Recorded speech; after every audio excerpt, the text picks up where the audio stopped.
राधा वल्लभ श्री हरिवंश। राधा वल्लभ श्री हरिवंश। वृंदावनेश्वरी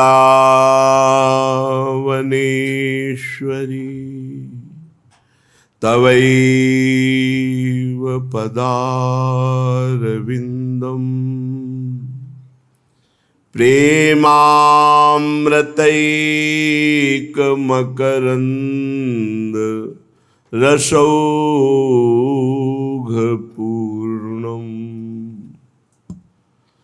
हृद्यर्पितं मधुपते स्मरतापमुग्रं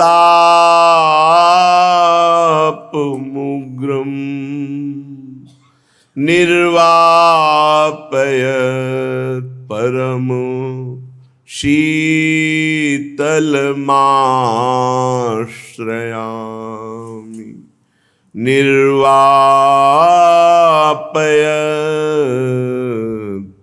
परम शीतलमाश्रयामि। परम सच्चिदानंद घन प्रेमानंद स्वरूप नवनिभृत निकुंज महामहिम परम पावन श्री वृंदावन धाम।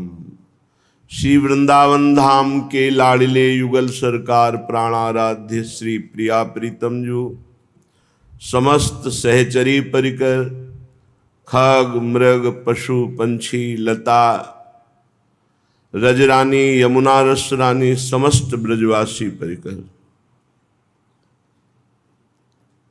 परमार्थ पथ में या तो गुरुदेव की दृष्टि जो शास्त्र दृष्टि है या फिर अपनी परमार्थ दृष्टि दृढ़, अपनी परमार्थ दृष्टि जो हमने गुरुदेव के वचनों से चयन किया मार्ग, उस मार्ग में दृढ़ दृढ़ इस तरह कि चाहे हमें प्राण समर्पित करने पड़े पर हम अपने मार्ग को नहीं छोड़ सकते। जब तक ये दृढ़ता नहीं होती तब तक माया की पवन, माया की आंधी साधक को लड़खड़ा देती है। उस संशय में पड़ जाता है, भोगों में सुख है या प्रभु में सुख है, भोग भोगना चाहिए या प्रभु की तरफ चलना चाहिए। प्रभु की तरफ चलते हैं तो मन बड़ा शांत खिन्न होता है, प्रतिकूलताएं बाहर की आती हैं, चार लोग उपहास करने लगते हैं, कई तरह की माया की आंधी आती है। यदि हम दृढ़ हैं तो निकल जाएंगे, नहीं तो फिसल जाएंगे। बहुत से आपके सामने ऐसे प्रमाण आ सकते हैं कि परमार्थ में चल रहा था, देखो वो भ्रष्ट हो गया, वो नष्ट हो गया, वो पतित हो गया, कहीं हम भी पतित हो गए तो हमारा जीवन का लाभ क्या मिलेगा, ना भोग भोगा न परमात्मा की प्राप्ति हुई। बहुत तरह की बातें हृदय में, माया चूंकि अंदर भी है और बाहर भी है। बाहर व्यक्ति वस्तु स्थान का रूप धारण करती है और अंदर वृत्ति का रूप धारण करती है। ये वृत्ति भी माया है। वृत्ति का लय हो जाना ही ब्रह्मबोध हो जाना है। एक भी वृत्ति जिस दिन उदय नहीं होगी उसी दिन आत्मस्वरूप का बोध हो जाता है। श्रीपाद प्रबोधानंद जी महाराज ज्ञान और प्रेम दोनों को प्राप्त महापुरुष हैं। जैसे कल प्रचेताओं के प्रसंग में सुना कि हरि का साक्षात्कार, गरुण पर विराजमान श्री भगवान और आत्मस्वरूप का बोध दोनों प्राप्त, ऐसे ही आत्मस्वरूप का बोध प्राप्त श्रीपाद प्रबोधानंद जी और प्रिया प्रीतम के प्रेम रस में डूबे बड़े दुर्लभ संत हैं। वो वर्णन कर रहे हैं कि निष्ठा कैसी होनी चाहिए। पततु मधु परिष्ठात कोटिशो वज्रपातः सकल भुवन दाही वन्यरभ्युत्थितोस्तु उदयतु लय कालो चांडाल मारतंड कोटिर न खलु तदपि वृंदा काननम त्यक्तु मीशे। मैं श्रीधाम वृंदावन को अपने प्राण प्रीतम के रूप में स्वीकार करता हूं। मेरा जीवन सर्वस्व वृंदावन है। वृंदावन तो वृंदावन के लाडिले युगल सरकार समस्त प्रेम परिकर ये सबकी निष्ठा हो जाती। वृंदावन की निष्ठा से प्रिया प्रीतम की निष्ठा, खगमृग पशु पंछी यमुना रस रानी रजरानी रसिक जन ब्रजवासी जन सबकी निष्ठा हो जाती, क्योंकि धाम में सब विराजमान है। कैसी निष्ठा? बोले पततु मधु परिष्ठात कोटिसो वज्रपाता। दो चार थप्पड़ लग जाए या कोई गाली दे दे या अपमान कर दे तो बहुत छोटी सी बात है। देखो जीवन में आता है, अगर पक्के नहीं रहोगे तो फिर ये माया की आंधी आपको डगमगा देगी।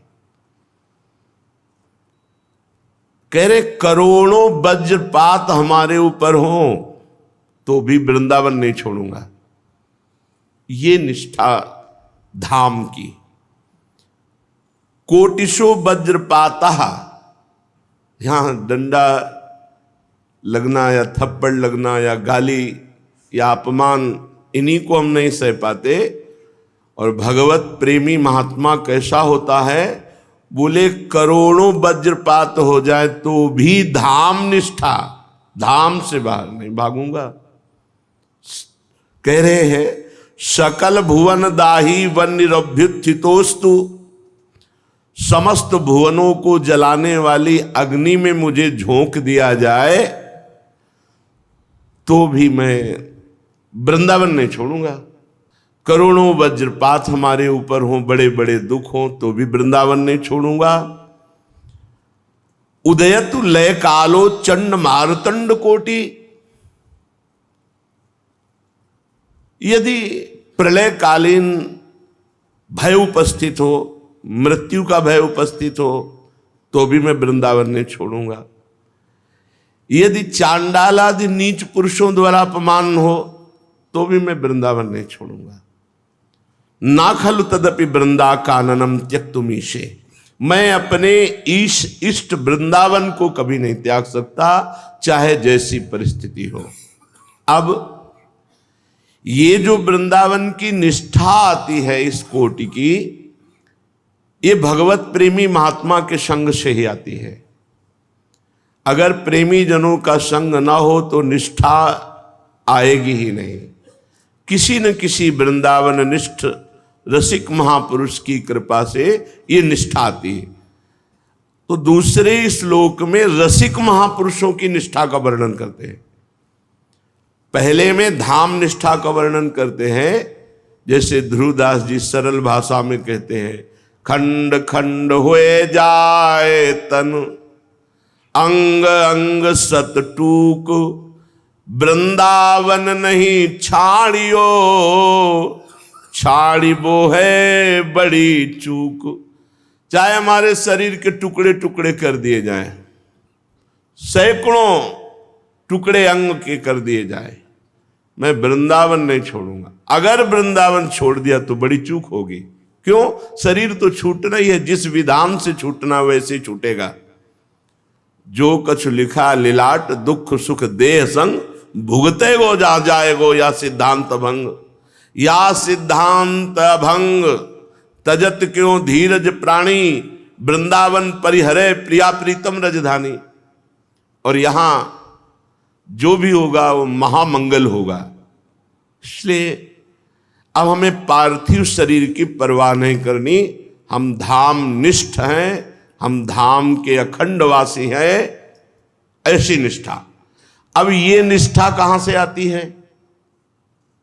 ये किसी शास्त्र स्वाध्याय से नहीं आएगी, ये किसी तीर्थयाटन से, किसी अन्य साधन से नहीं आएगी। ये भगवत प्रेमी महात्मा के संग से आती है, जो धाम निष्ठ है, जो प्रिया प्रीतम के प्रेम में। ये बहुत दुर्लभ है। धाम हम वास कर रहे हैं, हमारी आकांक्षाएं हैं, उन आकांक्षाओं की पूर्ति के लिए हम विविध प्रकार की वृत्तियां स्वीकार किए हैं, बाहर जाते हैं, नाना प्रकार की भोग सामग्री। एक ये है, और एक ये सर्वतो भावेन अजात पक्षा इव मातरम खगा। जैसे बिना पंख निकले हुए छोटा चिड़िया का बच्चा केवल चिड़िया की ही तरफ देखता रहता है, अपनी माँ की तरफ, वो जो मुंह में दाना पानी ला, ऐसे हम वृंदावन के आश्रित।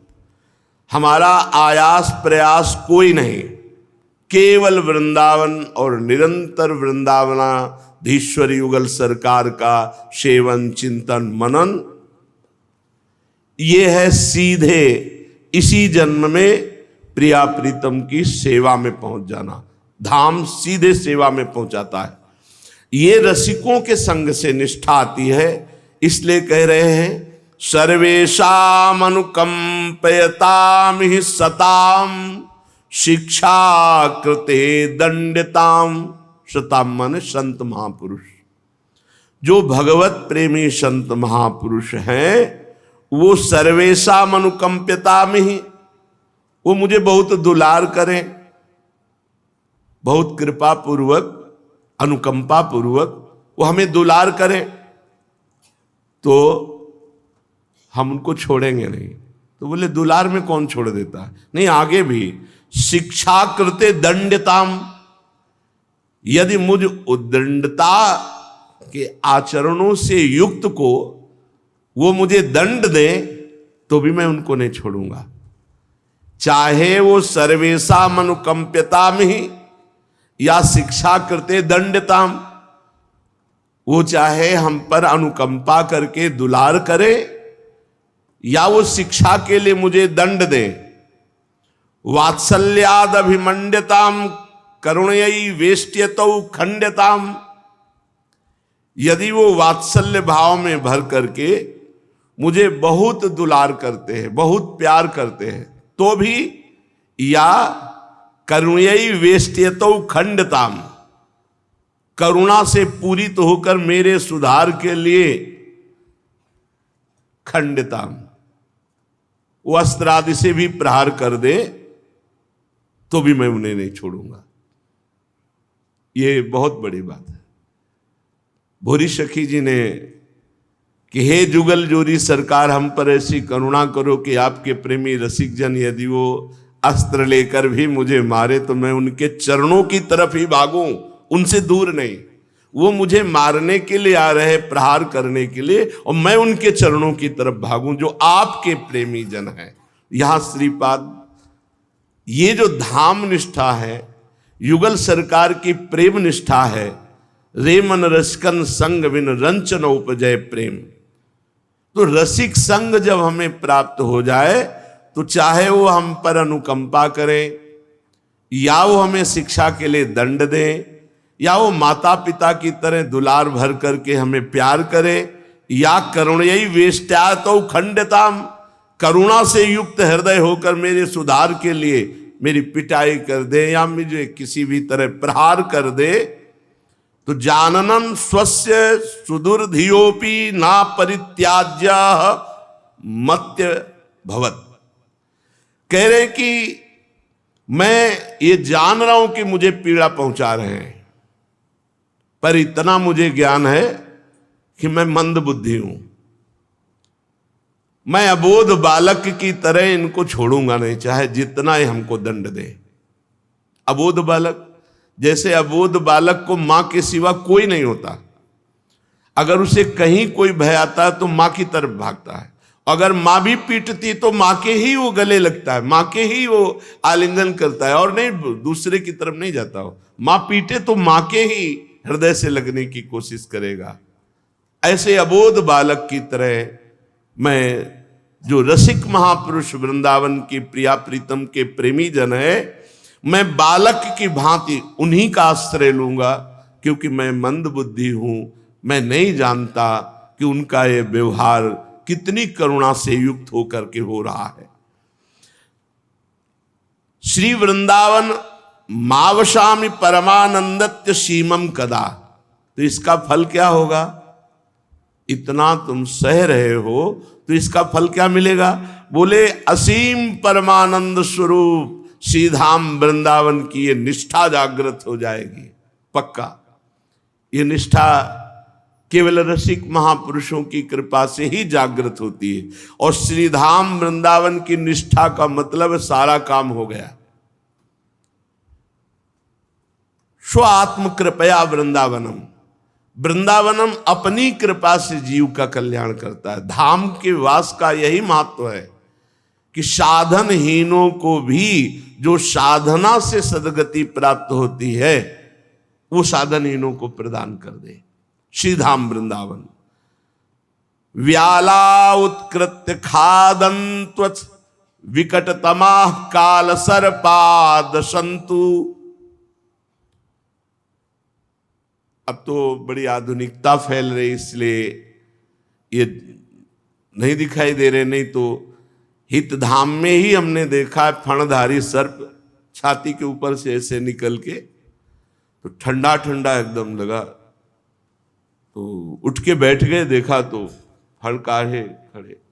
तो अब चूंकि पुराना व्यवहार था, हमारे ध्यान का विषय यही थे, इनसे मुलाकात हो चुकी थी गंगा के किनारे, और हर समय हमारे ध्यान में देवादिदेव महादेव तो जैसे, अब वो तो जटा में भी बंधे हुए हैं, ब्याली यज्ञोपवीतम, और गले में भी विराजमान। तो पुराना तो हमें कोई ऐसा भय नहीं लगता था कि सांप देखा तो एकदम भयभीत हो, अरे काला, ऐसा नहीं। स्वाभाविक सहज अवस्था रहती थी। उठे और मन में सोचा बात से बाहर नहीं, अंदर शयन करेंगे। तो बाहर से पवित्र होकर लोग शंका करके जे भी आए, अंदर देखा आसन में बैठे, महाराज वृंदावन वास करना है, आप ऐसे भय दोगे तो कैसे, नींद कैसे आएगी, आप निकलो। जैसे कोई बात सुन के निकला वैसे नहीं। बलराम ब्रजवासी आते से पूछना, मालती की पुष्प चयन कर रहे थे, प्रथम यथामति प्रणवंशी वृंदावन तिरम, बड़े जोर से पद गायन करते थे। नीचे ऐसे देखो कमंडल ऊपर रखा है जिसपे पुष्प डाल रहे, नीचे मस्त एकदम, बहुत से ऐसे। वर्षा के समय में एक सर्प दूसरे सर्प को खा रहा है, ऐसे दृश्य। और जब बाढ़ आई थी तो ऐसे जैसे पत्ते उतराते हैं, ऐसे बिच्छू और सर्प इस धाम में। तो जिस समय श्रीपाद होंगे उस समय तो और भी, ये तो 26 वर्ष पहले की बात करें। व्याला उत्कृत्य खादन्त्वथ, अगर मुझे सर्प काट ले तो भी मैं वृंदावन नहीं छोड़ूंगा। यहां तो सुविधा ढूंढ रहे, निष्ठा कैसी है देखो। सच्ची मानिए, अपने लोग कभी सुविधा का शब्द ही जीवन में नहीं रहा, शब्द ही जीवन में नहीं रहा। ये तो अभी चंद दिनों की है और श्री जी ने जान करके दी है, क्योंकि उसी व्यवस्था से दिनचर्या हो पा रही। नहीं तो सुविधा शब्द से जीवन नहीं जुड़ा था, सुविधा शब्द नहीं था। कुशासन, भिक्षावृत्ति, अकिंचन जीवन। जब तक हम प्रभु के सिवा अन्य कुछ सुख चाहते हैं, अन्य कोई आश्रय लेते हैं, तब तक निष्ठा जागृत नहीं होती। निष्ठा तभी होती है जब केवल प्रभु हमारे जीवन में होते हैं। केवल प्रभु, केवल प्रभु, हमारे साधन भी प्रभु, हमारे साध्य भी प्रभु, हमारे प्रीतम भी प्रभु, हमारे प्रिय संबंधी भी प्रभु, हमारे सब कुछ प्रभु। प्रभु के सिवा कुछ नहीं, तब रंग आता है। तो व्याला उत्कृत्य खादन्त्वथ विकट तमाह काल सर्पाद संतु। बोले व्याघ्रादि या हिंसक जीव आदि एक खा जाएं, या सर्प मुझे डस ले, मेरी कभी कोई चिकित्सा ना हो। रोगा स्यूर दुष्चिकित्सया ददतु, भारी असाध्य रोग हो और कोई चिकित्सा ना हो, तो भी मैं वृंदावन नहीं छोड़ूंगा। अब तो काफी सुविधाएं बढ़ रही हैं, काफी सुविधाएं, सहज हो रहा है वृंदावन वास। नहीं, रसिकों ने लिखा है वृंदावन वास कठिन मोरी माई।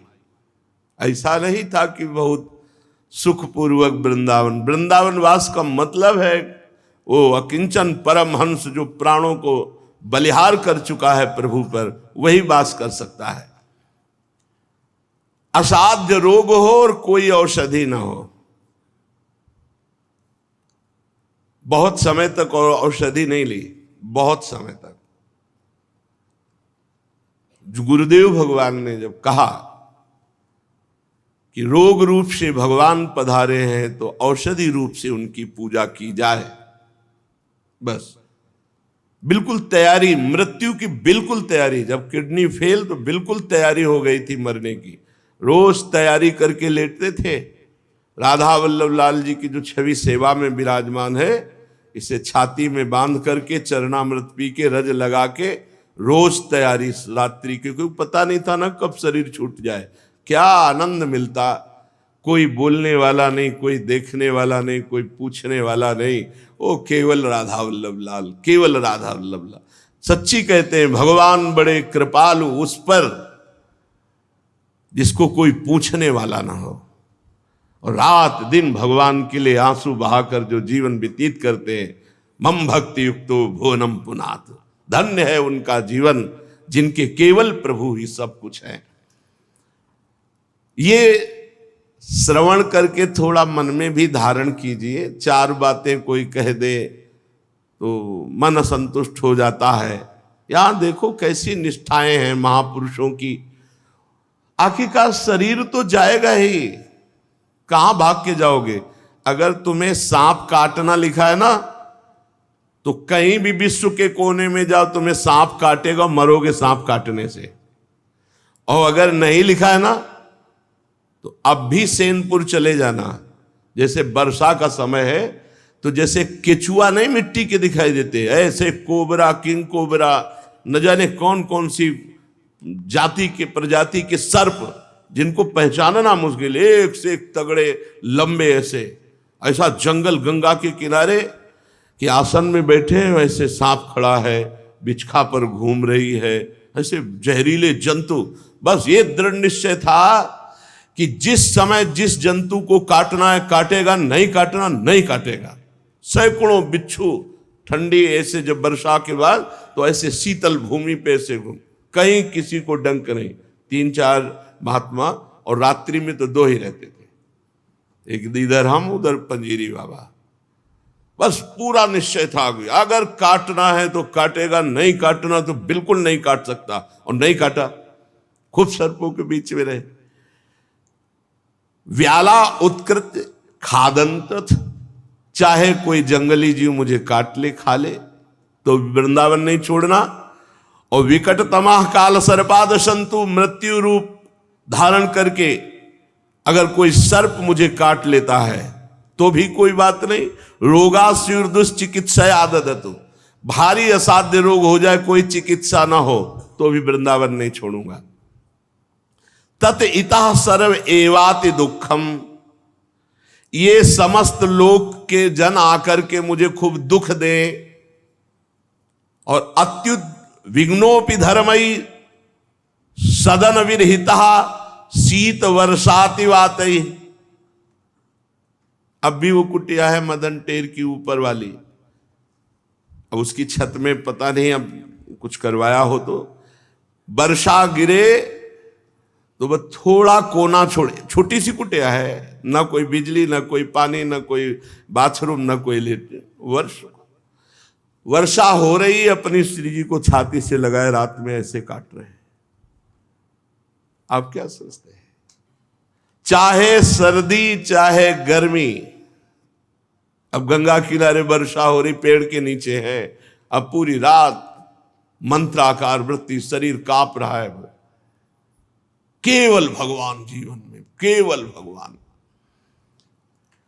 अनेक असह्य पीड़ाएं जिंदगी में, वृंदावन के सिवा कभी हमें ऐसे कि बैठो और गरम गरम भोजन पाओ, कभी जिंदगी ले चाय नाश्ता पा ले, ये तो सब बहुत दूर की बातें रही।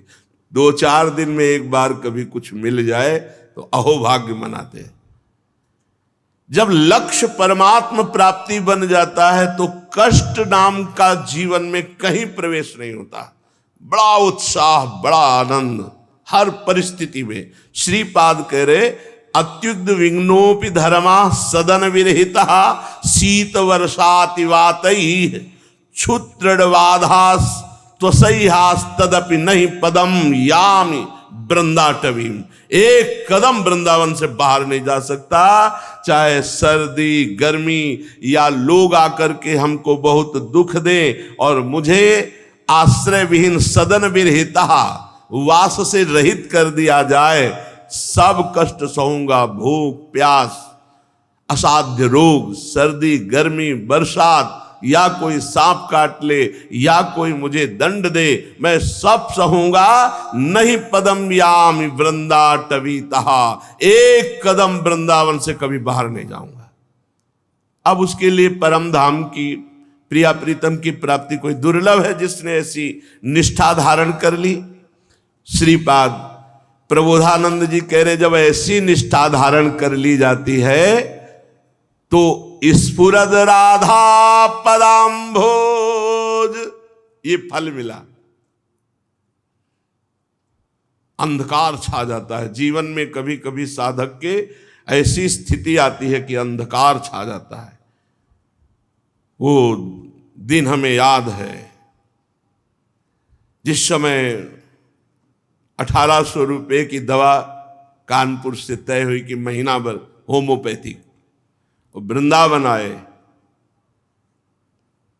अब विचार किया कि ना औषधि की व्यवस्था हो सकती है और ना हम कहीं साधन के लायक रह गए, ना कोई हमें जानता, ना कोई बास की व्यवस्था। आप उस स्थिति को सोच भी नहीं सकते। तो परिक्रमा मार्ग में रात्रि का समय रजरानी को लेकर इसे छाती से लगा के उसी समय नियम लिया, मैं अपने जीवन को वृंदावन को समर्पित करता हूं। उस समय रजरानी थी और हम थे।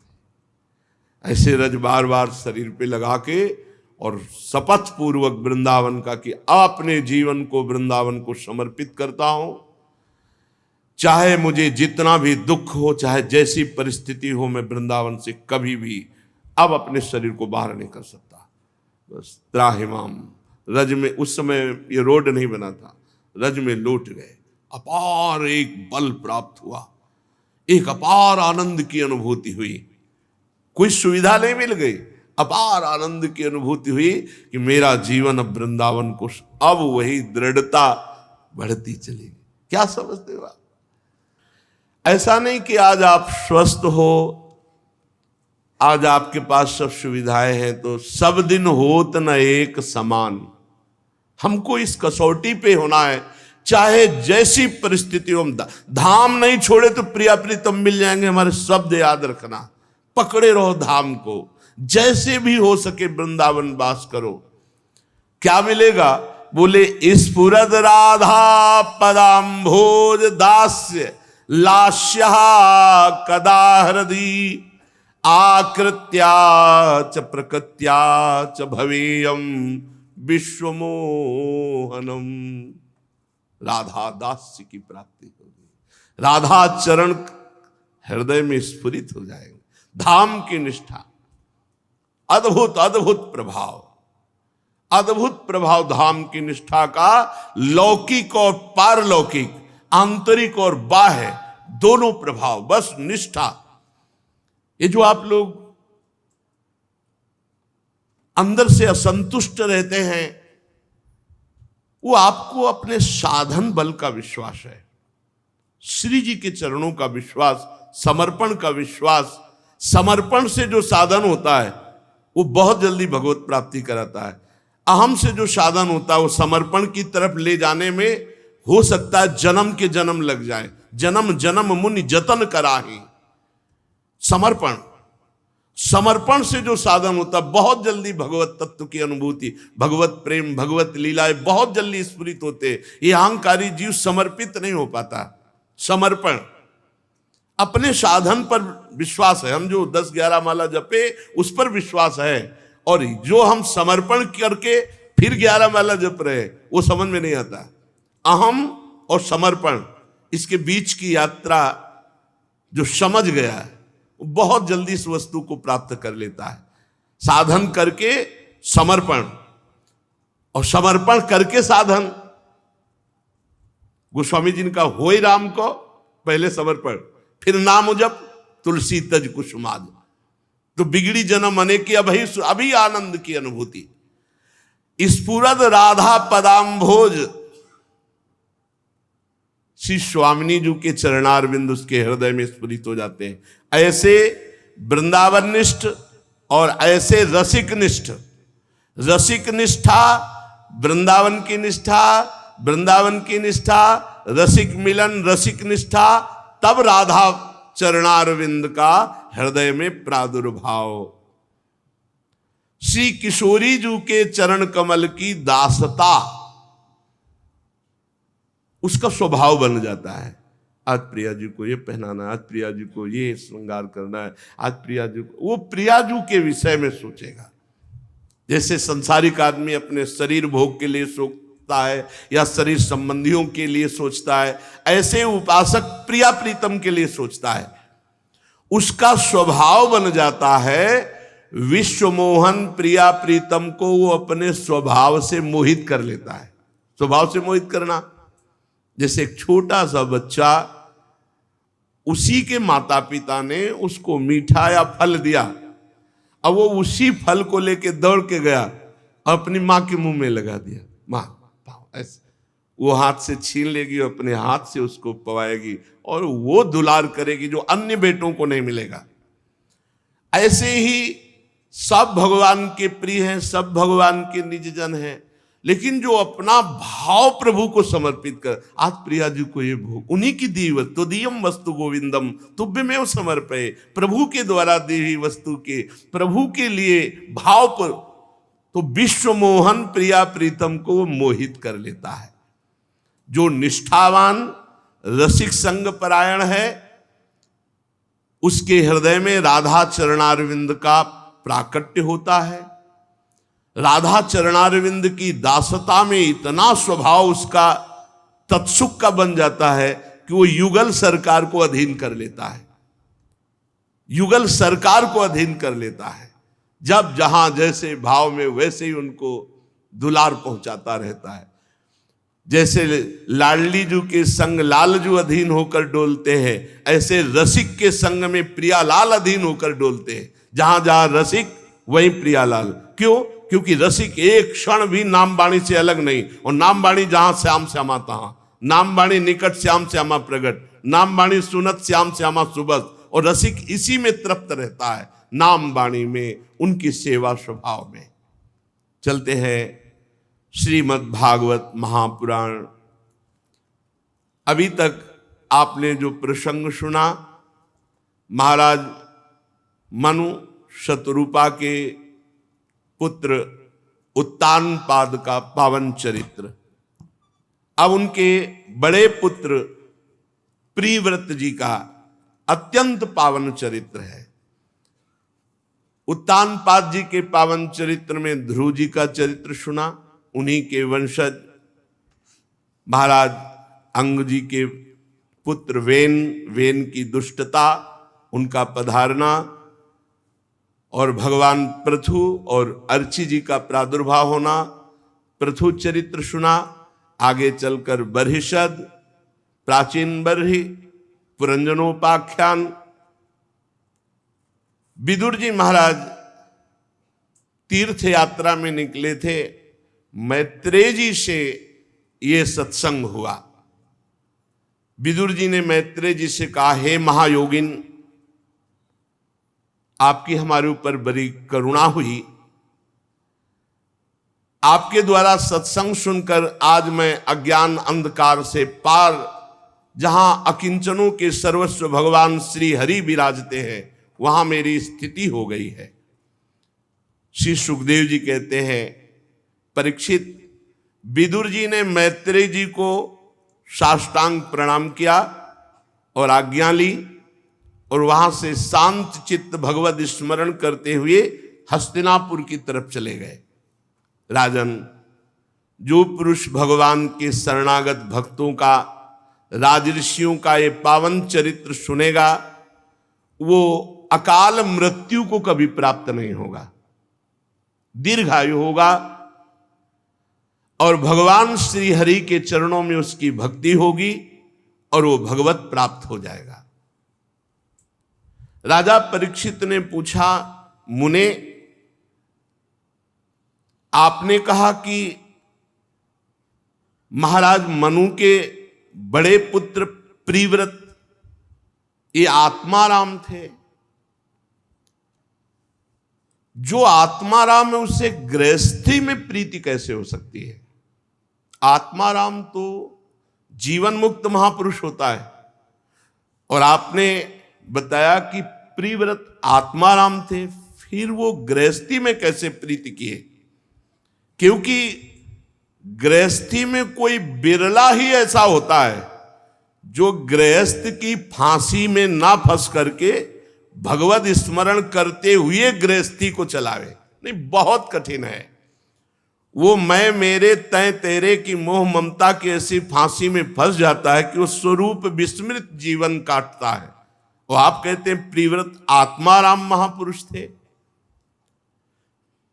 गृहस्थी में इतने गृह कारज नाना जंजाला, ते अति दुर्गम शैल विशाला, मानो पहाड़ के पहाड़ हैं, इतना चिंतन फंसा रहता है। वो कैसे भजन करेगा, वो कैसे आत्म चिंतन करेगा?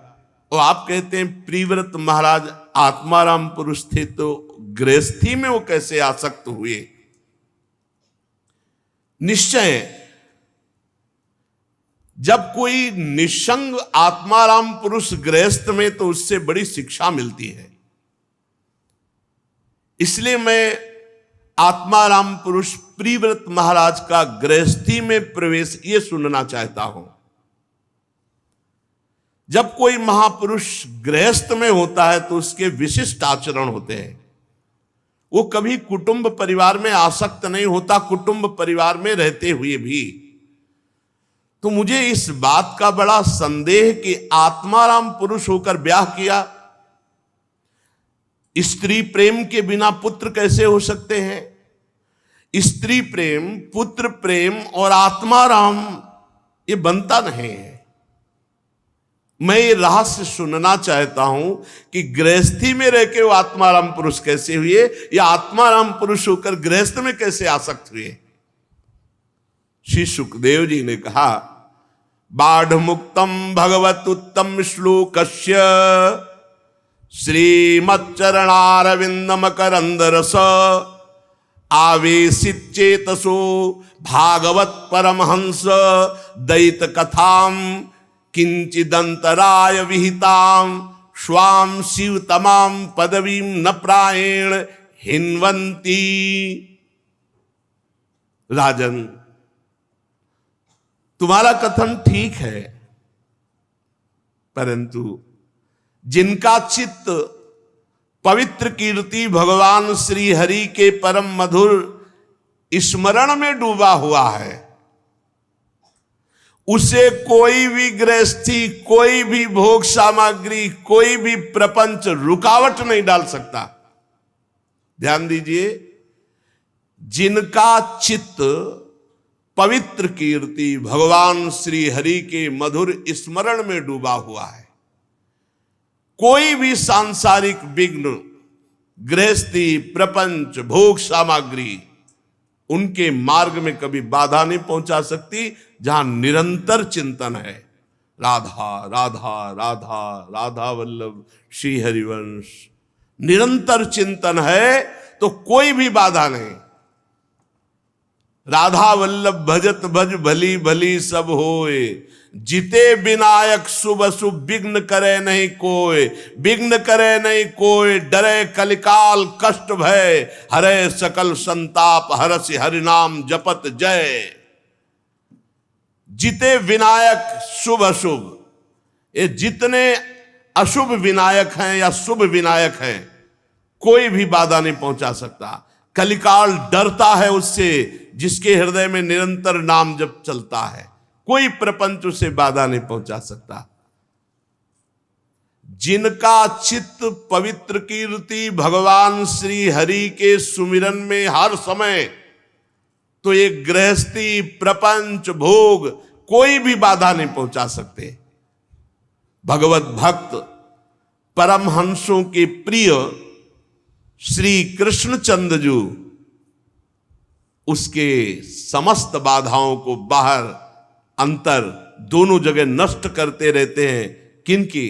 जो भगवान की स्मरण में मगन है, भगवान की स्मृति में वो डूबे हैं। तो योगक्षेमम वहाम्यहम, अप्राप्ति की प्राप्ति कराना योग और प्राप्ति की रक्षा कराना क्षेम, ये दोनों कार्य भगवान श्री कृष्ण करते हैं।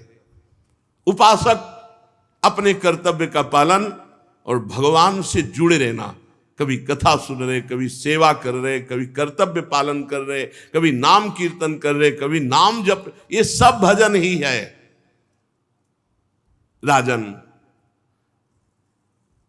महाराज मनु के पुत्र प्रिव्रत ये बचपन से स्वाभाविक बड़े ही भगवत भक्त थे। स्वाभाविक, जैसे बचपन में बच्चों की स्वभाव की प्रवृत्ति होती, खेल खिलौनों में, खाने पीने में, लेकिन इनकी प्रवृत्ति स्वाभाविक उदासीन, हर समय भगवान में। और श्री नारद जी की चरण सेवा से इनको परमात्म तत्व का बोध हो गया था। इन्होंने निरंतर ब्रह्माभ्यास किया और जीते जी जीवन मुक्त हो गए। अभी यौवन अवस्था में प्रवेश हुआ जीवन मुक्त महापुरुष। स्वयंभू मनु जी ने बड़े पुत्र जानकर इनको आज्ञा करी, क्योंकि इनमें सब श्रेष्ठ गुण विराजमान थे। जो भगवान में चित्त जोड़ता है उसे ब्रह्मबोध भी हो जाता है और सब दैवी संपदा उसको घेर लेती, सब सद्गुण आ जाते हैं। ये लिखा ही नहीं, ये जीवन में है। अगर आप भजन करोगे तो खुद देख लोगे, लोक परलोक में सब जगह सुखी रहोगे, सारे सद्गुण आप में आकर विराजमान हो जाएंगे और भगवान श्री कृष्ण आपकी रक्षा करेंगे, बाहर और भीतर दोनों जगह। आज्ञा करी महाराज मनु ने कि तुम चक्रवर्ती आदि सम्राट पद पर विराजमान हो। लेकिन चित्तवृत्ति भगवान श्री कृष्ण में निरंतर लगने के कारण अरुचि थी, राज्य से अरुचि थी, सम्राट पद से। अतः पिता की आज्ञा किसी प्रकार उल्लंघन करने योग्य ना होने पर भी इनकी रुचि बिल्कुल राज्य में, भोगों में। विचार किया कि आत्मस्वरूप में ये स्त्री पुत्र आदि असत प्रपंच आच्छादन कर देगा, हमारे परमार्थ तत्व का ये विस्मरण कराने वाले हैं, इसलिए स्वीकार नहीं किया। तभी उत्तानपाद राजा बनाए। नहीं, बड़े पुत्र थे प्रिव्रत, उत्तानपाद राजा बनाए गए। भगवान ब्रह्मा जी ने देखा कि ये तो महाराज मनु की आज्ञा का उल्लंघन करके अपने आत्मस्वरूप में स्थित है, तो ब्रह्मा जी की बुद्धि सदैव प्रपंच विस्तार में लगी रहती है, क्योंकि उनको आज्ञा है भगवान की। इसलिए वो किसी भी जीव को जहां तक उपाय होगा उसे प्रपंच में ही लगाने की चेष्टा करते हैं। प्रिव्रत की जब ऐसी उत्तम वृत्ति देखी, निरंतर भगवान में स्थिति, तो चारों वेद मूर्तिमान, मरीच आदि ब्रह्म ऋषि और सब पार्षदों के साथ हंस पर आरूढ़ होकर ब्रह्मा जी वहां पहुंचे जहां प्रिव्रत महाराज निरंतर भगवान की स्मृति में राज्य को अस्वीकार करके विराजमान है।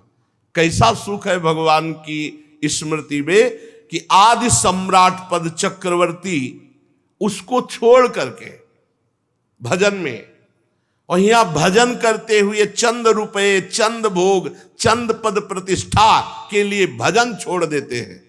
क्या भजन का स्वाद मिला, क्या भजन का महत्व समझा, भजन चक्रवर्ती सम्राट आदि सम्राट पद उसको भी त्याग दिया। ब्रह्मा जी वहां पहुंचे, आकाश मार्ग से ब्रह्मा जी जा रहे हैं, ये देखकर देवराज इंद्र आदि सब ब्रह्मा जी का पूजन, प्रधान प्रधान देवता, सिद्ध गंधर्व साध्य चारण मुनिजन सब ब्रह्मा जी का स्तवन, क्योंकि ब्रह्मा जी सृष्टि के सबसे बड़े पद पे विराजमान, परमेष्ठी पद पे, जगह जगह ब्रह्मा जी का सम्मान हुआ। अब वो प्रिव्रत के पास पहुंचे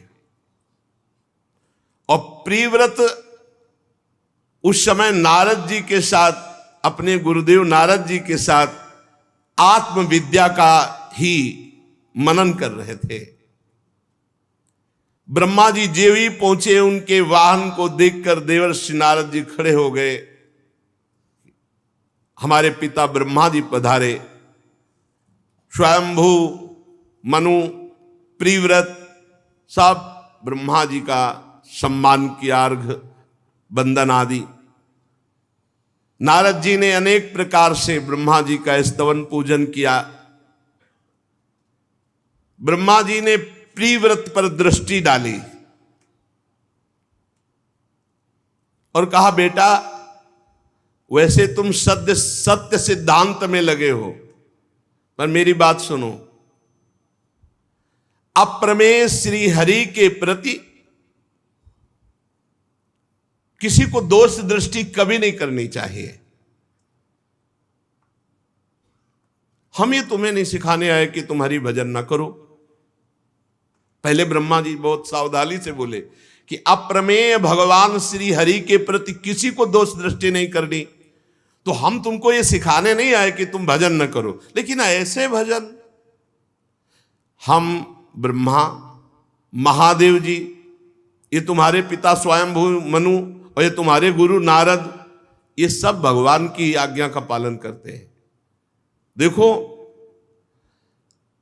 भगवान के विधान को कोई भी देहधारी तपस्या के द्वारा नहीं टाल सकता, विद्या के द्वारा नहीं टाल सकता, योग बल के द्वारा नहीं टाल सकता, बुद्धि बल के द्वारा नहीं, अर्थ के बल से, धर्म के बल से, स्वयं के बल से या किसी की सहायता के बल से कभी टाल नहीं सकता। हरि के विधान को कोई भी देहधारी तपस्या, विद्या, योग बल, बुद्धि बल, रुपया का बल, धर्म का बल, स्वयं का बल या दूसरों की सहायता का बल, इससे भगवान के विधान को नहीं टाल सकता। प्रिय पुत्र, भगवान श्री हरि के दिए हुए शरीर को जन्म, मरण, शोक, मोह, भय, दुख और सुख, ये भोग निश्चित किए गए हैं। ध्यान दीजिए, सब शरीरधारी को जन्म होगा तो मरण होगा, और बीच का जो जीवन है वो शोक, मोह, भय, सुख, दुख, इसी के ये भोगना पड़ता है। जैसे रस्सी के नाथ से नथा हुआ पशु मनुष्य का बोझा ढोता है, ऐसे वेदवाणी रूपी बड़ी रस्सी से नथा हुआ, बंधा हुआ जीव कर्मानुसार ऐसे जकड़ा हुआ संसार का बोझा ढो रहा है। तभी जब ज्ञान का प्रादुर्भाव होता है तो निस्त्रैगुण्य भवार्जुन, और जब प्रेम का प्रादुर्भाव होता है तो वेदान्नपि संन्यस्ति स केवलम मवच्छिन्न अनुरागम लभते, दोनों में वेदातीत स्थिति आ जाती है।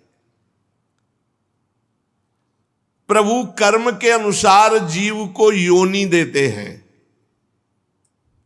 और उसी के कर्म के अनुसार उसकी भोग व्यवस्था करते हैं। अब वो अपनी नवीन इच्छाओं के जाल बुन करके फिर नवीन कर्म करके फंस जाता है। जैसे कोई आंख वाला पुरुष कुएं में नहीं गिरेगा, ऐसे कोई विवेकवान पुरुष भोगों में नहीं फंसेगा। देखो भाई, मुक्त पुरुष भी प्रारब्ध का भोग भोगना ही पड़ता है। बड़े बड़े संतों को, मुक्त पुरुषों को भी। भगवान की इच्छा के अनुसार शरीर को जैसे कर्मों के अनुसार विधान किया गया वैसे भोगना पड़ता है, वैसे रहना पड़ता है। बड़े बड़े सिद्धों को भी, जीवन मुक्तों को भी भोगना पड़ता है। तो बोले भजन का फल क्या हुआ फिर, अगर ये भोग भोगने पड़े? तो शरीर निर्माण के समय ये भोग रख दिए गए थे। अब तुम भजन कर रहे हो, ये तुम्हारी नई फसल है। अब तुम्हें आगे जो परमानंद प्रदान करेगा वो ये दुख सुख से परे है, वो ये दुख सुख से, हर्ष शोक से परे भगवदानंद है। इसलिए महापुरुष जन प्रारब्ध को भोग लेते हैं और शरीर छोड़कर परमानंद को प्राप्त होते हैं। देखो ये जितने दुख सुख हैं सब स्वप्न में हैं। जैसे स्वप्न में हम दुख सुख देख रहे हो, जगह तो उनका कोई महत्व नहीं, ऐसे प्रेम या ज्ञान होने पर इस जगत का कोई महत्व नहीं रहता, नहीं रहता। ये जो बहुत आसक्त पूरे जीवन लगे सब स्वाप्निक है, पक्का स्वाप्निक है। अगर इसे भगवान से युक्त कर दो तो यही तुम्हारी भगवत प्राप्ति का हेतु बन जाएगा, और भगवान से विमुख व्यतीत किया तो यही तुम्हारी दुर्गति का कारण बन जाएगा। जो विषयों को अभिमान पूर्वक भोगता है, अभिमान पूर्वक कर्म करता है, उसका अगला जन्म निश्चित है, चाहे शुभ कर्म हो चाहे अशुभ कर्म हो। वो स्वीकार करे ना स्वीकार करे जबरदस्ती। जो पुरुष इंद्रियों के वशीभूत हो, अब वो वन वन में विरक्त वेश धर करके भी विचरे तो जन्म मरण के भय से मुक्त नहीं हो सकता। भगवान ब्रह्मा जी कह रहे, क्योंकि जब तक मन और इंद्रियां जीत नहीं ली जाती तब तक भगवान की प्राप्ति नहीं होती। और जो मन और इंद्रियों को जीत लिया है उसको गृहस्थ में रहने से क्या परेशानी है, क्योंकि गृहस्थी में भेजना चाहते, इसलिए ब्रह्मा जी कह रहे हैं कि जिसने मन और इंद्रियों को जीत लिया उसको गृहस्थ में रहने से क्या परेशानी, गृहस्थ आश्रम उसका क्या बिगाड़ सकता है। 6 शत्रुओं को जीत लिया, मन और 5 ज्ञानेंद्रियां, अब वो घर में रहे तो वन में है, और जो इन 6 शत्रुओं के अधीन है तो वो वन में भी रहे तो घर में ही है, प्रपंच ही है। और देखो किले में रहकर सुरक्षित लड़ने वाला राजा विजयी ही होता है, किले में गृहस्थी में रह के। और विरक्त भेष में केवल सेना, खुले मैदान में लड़ना है, आसपास से सब वार हो रहे और सहता, तभी पूरा जगत विरक्तों के सामने सर झुकाता है, नमन करता है। किले में सुरक्षित रहकर लड़ने वाला राजा अपने प्रबल शत्रुओं को जीत लेता है। जब इन शत्रुओं का बल अत्यंत क्षीण हो जाए तब विद्वान पुरुष को चाहिए कि इच्छानुसार विचरण करे।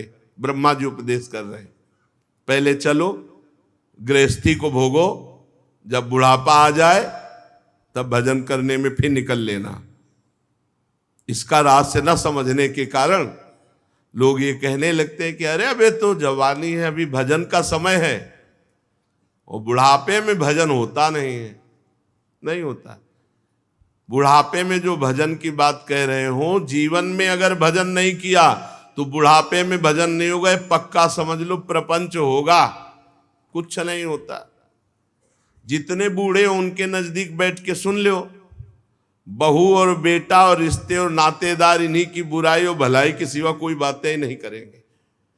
अनुकूल है तो वाह वाह, प्रतिकूल है तो बस निंदा आदि, यही होती है। बूढ़ों की बुद्धि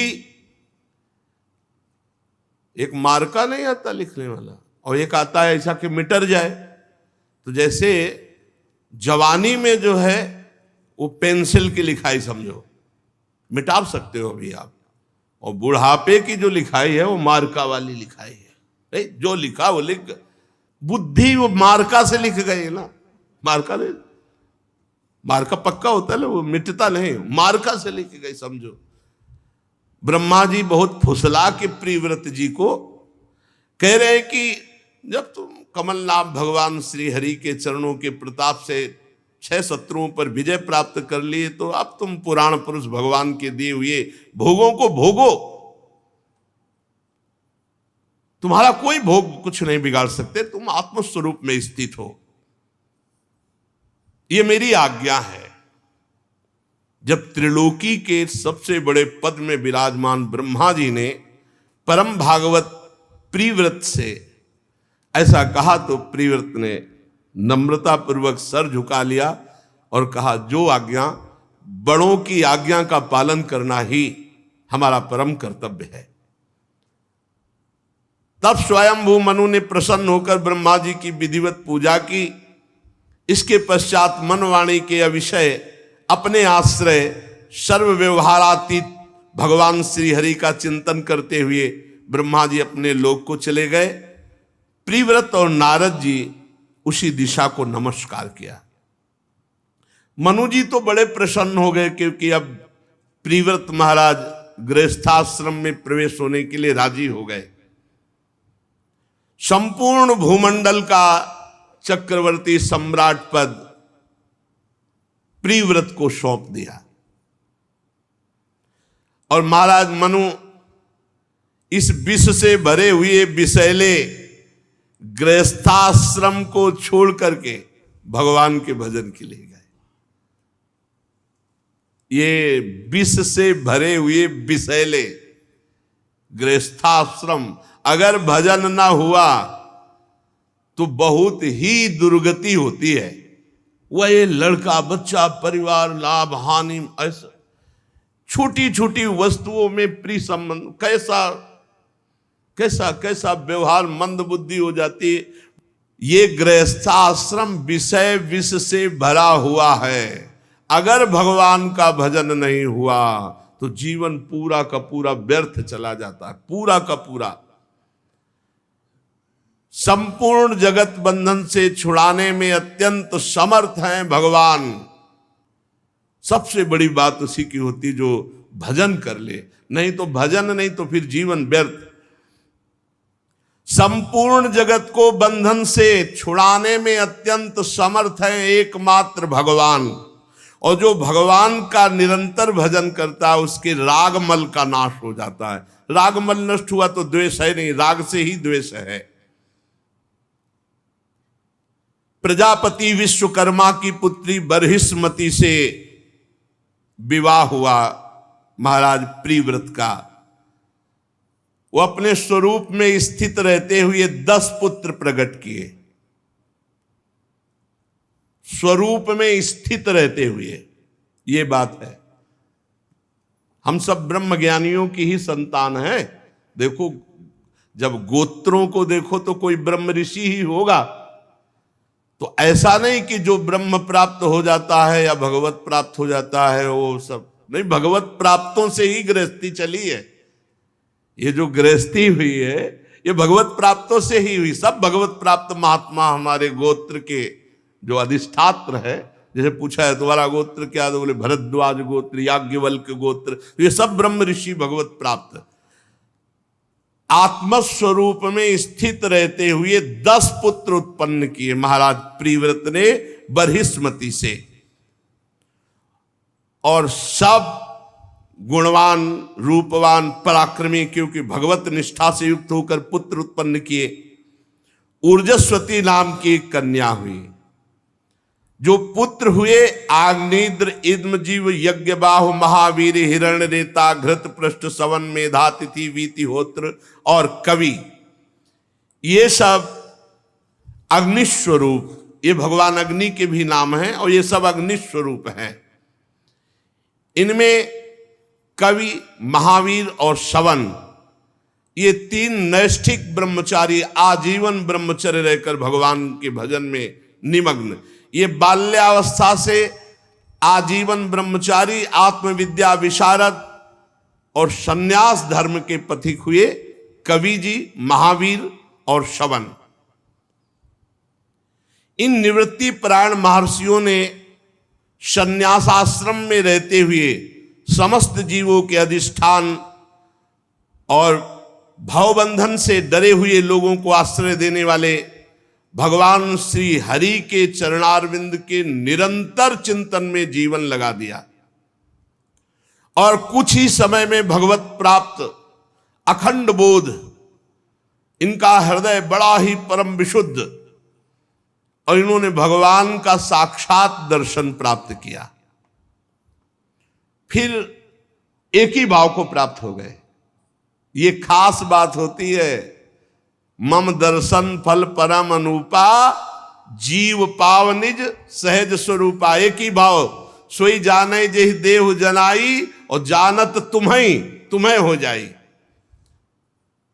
जहां भगवान का साक्षात्कार हुआ तो प्रत्यगात्मा आत्मभूत एक ही भाव को प्राप्त हो गए, अर्थात अभेद स्थिति।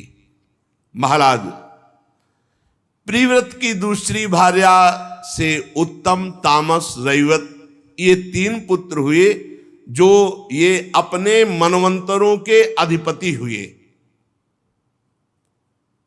इस प्रकार कवि, महावीर और श्रवण, ये 3 पुत्रों के निवृत्ति परायण हो जाने के बाद प्रिव्रत जी ने 11 अर्बुद वर्षों तक स्वस्थ और जवान रह करके पृथ्वी का शासन किया। 11 अर्बुद वर्षों तक। यह है पहले भगवत प्राप्ति, आत्मबोध। 11 अर्बुद वर्षों तक जवान रह करके पृथ्वी का शासन किया। जिस समय ये भगवान के चिंतन में तन्मय होकर के और धनुष बाण लेकर के निकलते और टंकार करते, उस समय कोई धर्मद्रोही नहीं दिखाई देता था। धर्म विरुद्ध कोई आचरण नहीं कर सकता था महाराज प्रिव्रत के शासन में 11 अर्बुद वर्षों तक। बरहिस्मती के दिन प्रतिदिन सेवा, आमोद प्रमोद और स्त्री जनित हाव भाव, लज्जा, मंद मुस्कान आदि, ये सब होने पर भी प्रिव्रत का चित्त कभी लुभायमान नहीं हुआ। भोग भोगते हुए भी वो योगी रहे। अपने स्वरूप बोध वाले यही है, अपने स्वरूप में जो स्थित है। इसीलिए भावदेह को प्राप्त महापुरुष जो हो गया है, उसके लिए श्रीमद् राधा सुधा निधि में कहा, कर्माण श्रुति बोधिताम नितराम कुर्वंत कुर्वंत मां गूढ़ाश्चर्य रसास्त्रगादि विषयान गृहणंतु मुंचंतु वा। वो विषय भोग भोगे या छोड़ दे, कोई फर्क नहीं पड़ता। कैरवा भाव रहस्य पारगमति। 11 अर्बुद तक राज्य शासन और रानियों के द्वारा नाना प्रकार की प्रियता, कोई फर्क नहीं पड़ा। 10 पुत्र प्रकट किए और 3 पुत्र दूसरी भार्या से, उत्तम, तामस, रैवत। फिर भी वो अपने ज्यों के त्यों एक रस स्वरूप में है। कोई भी विषय उन्हें आसक्त नहीं कर सका। एक बार इन्होंने भगवान सूर्य को देखा, सुमेरु पर्वत की परिक्रमा करते हैं। लोकालोक पर्यंत पृथ्वी के जितने भागों में ये प्रकाश करते हैं, उतने ही भाग में अंधकार पीछे होता है सुमेरु पर्वत के कारण। इन्हें पसंद नहीं आया। स्वयं सूर्य के समान वेगवान एक ज्योतिर्मय रथ पर चढ़कर द्वितीय सूर्य की भांति उनके पीछे पीछे पृथ्वी की 7 परिक्रमाएं कर डाली। भगवान की उपासना से इनका अलौकिक प्रभाव बढ़ गया था। तो जो रथ चला उससे 7 समुद्र और 7 द्वीप हो गए। 7 समुद्र और 7 द्वीप हो गए। उनके नाम जम्बू द्वीप, प्लक्ष द्वीप, शालमली द्वीप, कुश द्वीप, क्रौंच द्वीप, शाक द्वीप और पुष्कर द्वीप। एक एक आगे आगे द्वीप के परिणाम का दूना है। जैसे जम्बू द्वीप से दूना प्लक्ष द्वीप, प्लक्ष द्वीप से दूना शालमली द्वीप, ऐसे। इस समुद्र के बाहरी भाग में पृथ्वी के चारों ओर फैले हुए हैं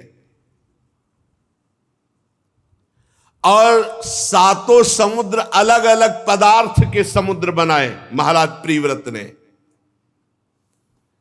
ये जो जम्बू द्वीप है खारे जल का है, यहां जितने समुद्र हैं खारा जल मिलेगा। प्लक्ष द्वीप ईख के रस का, गन्ने के रस का है, वहां गन्ना पेरने की जरूरत नहीं, समुद्र का जो पानी है वो कैसे, गन्ने के जल का। प्लक्ष द्वीप में, शाल्मली द्वीप में मदिरा वारुणी, और कुश द्वीप इसमें घी के समुद्र है। पर वो अपनी पहुंच नहीं, वहां से दो की पहुंच है। जम्बू द्वीप भर में अपने खारे पानी की जहां तक वहां तक पहुंच है। क्रौंच द्वीप दूध क्षीर सागर, और फिर शाक द्वीप मट्ठे का मठा, और फिर पुष्कर द्वीप मीठा जल। ये 7 द्वीप हैं। जम्बू द्वीप खारे जल, ईख के रस का, मदिरा, घी, दूध, मट्ठे, मीठे जल वाले। भगवान की सृष्टि ये पैदा किया महाराज प्रियव्रत ने। 7 द्वीप और 7 समुद्र अपने तपोबल से, एक एक से क्रमशः अलग अलग 7 द्वीपों के बाहर से घेर करके ये समुद्र घिरा हुआ है। पहले जम्बू द्वीप है, उसके चारों ओर नमक का समुद्र है, नमकीन पानी वाला। प्लक्ष द्वीप घिरा हुआ है, उससे दुगुना उसके चारों ओर ईख के रस का समुद्र है। शाल्मली द्वीप का उससे दुगुना चारों ओर मदिरा का समुद्र है। कुश द्वीप उससे दुगुना वो घी के समुद्र से घिरा हुआ है। उससे दुगुना क्रौंच द्वीप, चारों ओर दूध का समुद्र। फिर उससे दुगुना शाक द्वीप, वो मट्ठे के समुद्र से। उससे दुगुना पुष्कर द्वीप, जो मीठे जल के समुद्र से घिरा हुआ है। ये सब पूरा भारतवर्ष था, पूरा अजनाब वर्ष, अखंड भारत।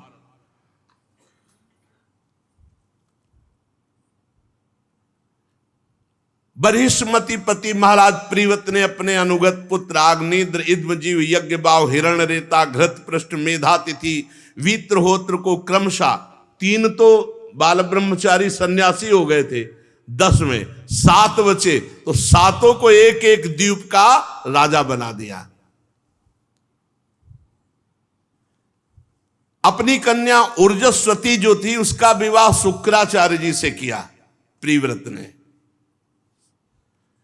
उसी से शुक्र कन्या देवयानी का जन्म हुआ।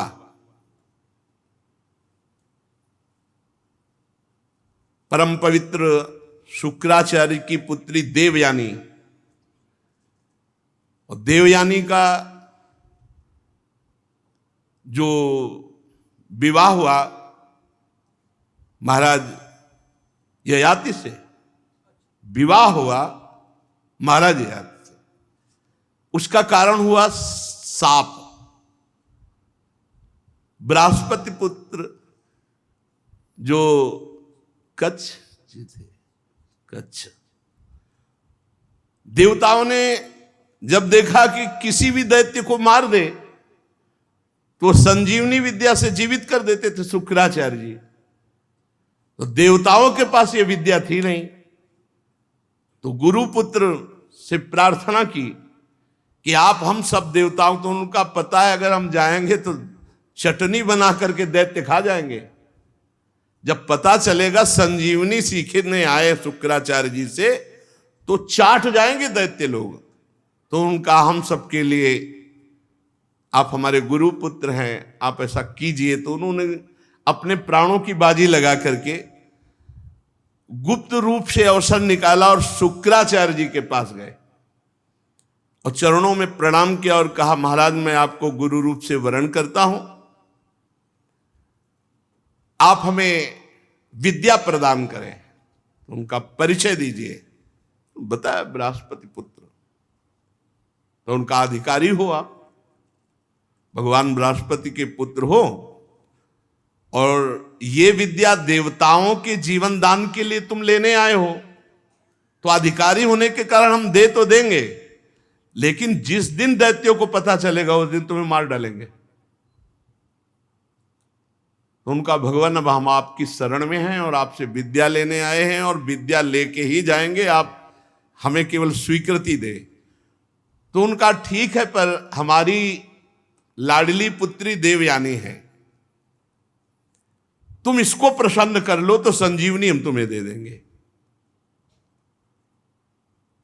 अब वो देवयानी जी अभी यौवन अवस्था में पदार्पण हुआ था, तो जो जो सेवा के लिए आज्ञा करती, पुष्प लाना, ये जो भी, जैसे वो हाथ जोड़े खड़े रहते, तो देव गुरु बृहस्पति के पुत्र, तो देवयानी जी की वृत्ति उनको अपने प्रीतम रूप में मान लिया, और वो अपनी गुरु पुत्री को गुरु जी के समान पूजते। देवयानी के भाव का उनको पता नहीं लगा। इतने में गुप्तचरों ने बताया कि बृहस्पति पुत्र कच्छ संजीवनी विद्या लेने के लिए आए हुए हैं और देवयानी की सेवा में हैं और बहुत प्रसन्न है शुक्राचार्य जी, और संजीवनी किसी दिन दे ही देंगे क्योंकि वो देवयानी को रिझा चुके हैं। पूरा गुप्तचरों ने, दैत्यों ने विचार किया कि अगर संजीवनी विद्या चली गई तो फिर रह क्या गया। तो उन्होंने कहा कि अब कच्छ किसी सेवा से बाहर निकले बस मार डाला जाए। तो जैसे देवयानी जी प्रातःकालीन भगवत पूजा सेवा के लिए पुष्प पल्लव आदि तो निकले किसी कार्य हेतु, दैत्य लगे हुए थे, काट के फेंक दिया। जब विलंब हुआ तो देवयानी जी ने शुक्राचार्य जी से कहा कि उनको तो काट के फेंक दिया गया। शुक्राचार्य जी ने ध्यान में देखा और कहा अब तुम उनकी चिंता न करो, छोड़ो। अब देवयानी जी ने कहा मैं उनके बिना नहीं जी सकती, आप जरूर कच्छ को जीवित कीजिए। तो जे ही संजीवनी विद्या को उच्चारण किया तो जो इधर उधर मांस के टुकड़े सब पशु पक्षी भी खा गए थे, सबके पेट फटे और एकत्रित हुए, हाथ जोड़कर खड़े हो गए कच्छ। ये संजीवनी विद्या का चमत्कार। फिर दैत्यों को सूचना लगी कि कच्छ को तो संजीवनी विद्या से जीवित कर दिया। बोले इस बार हम ऐसा करेंगे, कच्छ किसी सेवा के लिए बाहर निकले तो मार दिया। फिर भूंज दिया, फिर भूंज के जो गुरु जी का पेय पदार्थ था, उस पेय पदार्थ में राख मिला दी कच्छ की, और गुरु जी अपने मस्ती में पी गए। अब इसके बाद देवयानी ने कहा कि बहुत समय हो गया, कच्छ नहीं आए। तो शुक्राचार्य जी ने ध्यान में देखा कि उन्होंने कहा अब कच्छ नहीं आएंगे। बोले क्यों? बोले कच्छ को तो ऐसे ऐसे करके हमको पिला दिया गया, वो हमारे पेट में, हम संजीवनी तो पेट फाड़ के निकल पड़ेगा, हम मर जाएंगे। देवयानी ने कहा हम तो नहीं रह सकते कच्छ के बिना, आपको कच्छ को जीवित करना होगा। तो उनका फिर संजीवनी विद्या तुम सीखो, जब हमारा पेट फटे तो संजीवनी विद्या का प्रयोग कर देना, हम जीवित हो जाएंगे। पूरा विधान बनाया भाई बेटी के लिए। जे ही संजीवनी विद्या का उच्चारण किया, शुक्राचार्य जी का जैसे बम से नहीं पेट फट जाए, एकदम पूरा चिथड़ा उड़ जाए, चिथड़ा उड़ गए, फाड़ करके नस लात नाड़ियों से। देवयानी जी ने संजीवनी विद्या का प्रयोग करके शुक्राचार्य जी को जीवित किया। शुक्राचार्य जी ने कहा जल्दी संजीवनी विद्या लो और जाओ यहां से, अब की बार तो हमको पिलाया गया, कहीं हमारी बेटी को न पिला दिया जाए, तो इसलिए जल्दी करो। अब उनको संजीवनी विद्या सांगोपांग सिखाई, सांगोपांग संजीवनी विद्या। और कहा तो उन्होंने कहा गुरुदेव, गुरु दक्षिणा देने का प्राविधान है, शिष्य का मंत्र तभी सफल होता है जब वो सम्यक रूप से गुरु को संतुष्ट कर दे। आप आज्ञा कीजिए, मैं आपको गुरु दक्षिणा में क्या प्रदान करूं। तो उनका हमारी बेटी को जो पसंद हो उसे दे दो। नजदीक गए और कहा, गुरुदेव ने कहा है आपको जो पसंद हो आप बोले, मैं आपको लाकर क्या दे दूं? मैं देवगुरु बृहस्पति का पुत्र हूं और आपकी सेवा में रहा हूं, आप बोले। तो उनका, मुझे तुम पसंद हो, मैं तुम्हें स्वीकार करती हूं, तुम केवल मुझे उनका नहीं, आज तक मैंने बहन और पूज्य से युक्त बुद्धि से देखा है, हमने कभी इस भाव से आपको नहीं देखा, इसलिए मैं कभी स्वीकार नहीं कर सकता। आप हमारी गुरु पुत्री हो, आप गुरु के समान पूज्य हो और मेरी बहन हो, मैं कभी ऐसा नहीं देख सकता। तो उनका, मेरी बात को स्वीकार करो, नहीं तुम्हारा पूरा जीवन व्यर्थ हो जाएगा, क्योंकि संजीवनी के लिए मैंने क्या क्या तुम्हारे लिए किया और वो संजीवनी अब तुम्हें प्राप्त है। अब मेरी बात को उन्होंने कहा, आखिरी बात, तुम मेरी गुरु के समान पूज्य हो और मेरी बहन हो, मैं कभी तुम्हारे प्रति ऐसी दृष्टि ना की है और ना कर सकता हूं। तो उनका, मैं शाप देती हूं तुम्हारी संजीवनी विद्या व्यर्थ हो जाए, विस्मृत हो जाए। बहुत गुस्सा आया कच्छ को कि आज तक मैं सेवकाई करता रहा, कभी कोई त्रुटि नहीं किया, केवल देवताओं के लिए, संजीवनी विद्या के लिए, और आपने उस विद्या को व्यर्थ कर दिया जिसके लिए मैंने अपने प्राणों की बाजी लगा ली। मेरा क्या अपराध? ये तो तुम्हारी वासना है, तुम्हारी भावना है। जाओ, मैं शाप देता हूं, तुम्हें कभी कोई ब्रह्म ऋषि स्वीकार ही नहीं करेगा। तो फिर वही देवयानी, आगे प्रसंग आएगा इसी में, महाराज ययाति को मिलती है कुएं में और वो हाथ पकड़कर ऊपर उठाते हैं। तो उस शुक कन्या देवयानी का जन्म हुआ, ऊर्जस्वती का जो विवाह शुक्राचार्य जी से हुआ था।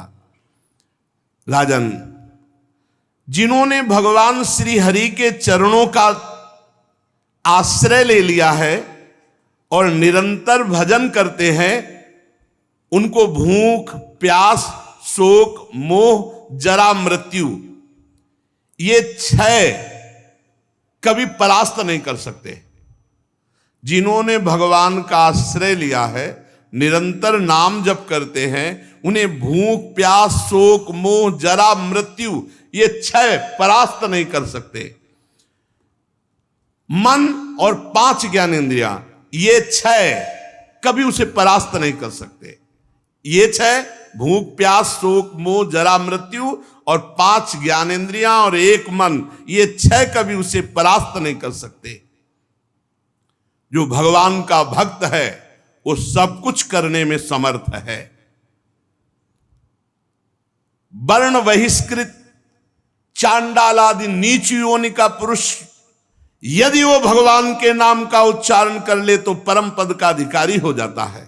आहा, कोई भी हो जो भगवान के यन्नामधेय मधुना सजहाति बंधम, जो नीच से भी नीच आचरण करने वाला पुरुष हो, वो भी भगवान का नाम जप करने लगे तो परम पद का अधिकारी हो जाता है। उसके संसार बंधन जीते जी सब भस्म हो जाते हैं जो नाम जप करता है। इसीलिए हर प्रश्न का उत्तर, हर समस्या का समाधान, हर साधना का सार, हर शास्त्र का सार, हर सिद्ध संत की सार बात भगवान नाम। भगवान के आश्रित होकर खूब निरंतर भगवान नाम जप करो और इसी जन्म में हमें भगवत प्राप्ति हो जाए, ऐसा दृढ़ संकल्प करो। क्योंकि भाई अभी समझ नहीं रहे हो, तुम संसार को सत्य मान रहे हो, ये झूठा स्वाप्निक है। किसी भी समय तुम्हारी आंख मूंद सकती, किसी भी घटना से मूंद सकती। कुछ भी आज तक किसी ने काल को दोष नहीं दिया और काल ऐसे रूप धारण करता पता नहीं चलता, बोले वो अमुक घटना घटी चले गए। हम अगर नाम जप किए बिना चले गए तो इस घाटा की पूर्ति किसी योनि में नहीं होने वाली। इसलिए जैसे बने वैसे निरंतर नाम जप का अभ्यास करो, भगवत आश्रित रहो, कोई पापाचरण मत करो। शेष चर्चा आगे। श्री राधा वल्लभ लाल।